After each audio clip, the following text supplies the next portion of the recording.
Now at 11, the city of Columbus is focused on its Housing for All initiative that's been in the works for nearly the past 2 years, but it's still not done. Tonight, City Council held a public hearing to discuss what's still left to pass. 10 TV's Carly Dion is live outside City Hall with some of the biggest talking points from tonight's meeting. Carly?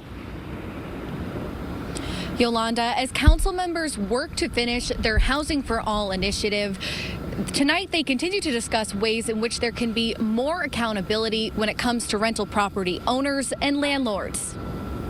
We have to have accountability. There has to be stronger accountability for if you're going to be providing housing in the city of Columbus. Columbus City Council announced the Housing for All legislative package in March of 2023, with a goal of passing 13 pieces of housing policy in 18 months' time. So far, 7 have been passed. With several more to go, Council explained some roadblocks they've encountered, which they're finding ways to work around.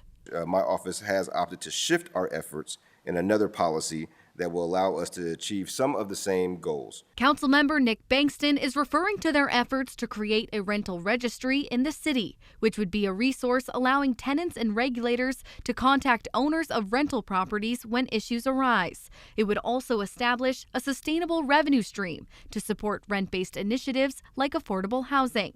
But due to legal complications, they're instead proposing an ordinance requiring property owners to designate a local agent in charge. They will be required to provide their contact information where they can be reached in the event of an emergency at the property, which is something that we don't currently have. The local agent would also be required to be physically located in Franklin County or an adjacent county approved by the city.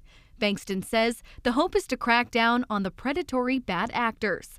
But attorney Dimitri Hatzifotinos, representing the Columbus Apartment Association, says the increase in revenue could be counterproductive.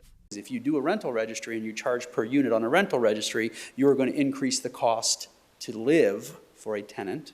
And when those rents go up, that is going to cause more evictions. That is going to cause more people to have to be dispossessed from their housing. Another initiative discussed creating requirements for landlords to notify tenants about rent increases, with landlords giving at least 90 days notice for rent increases 3% or higher. We didn't see just a double increase.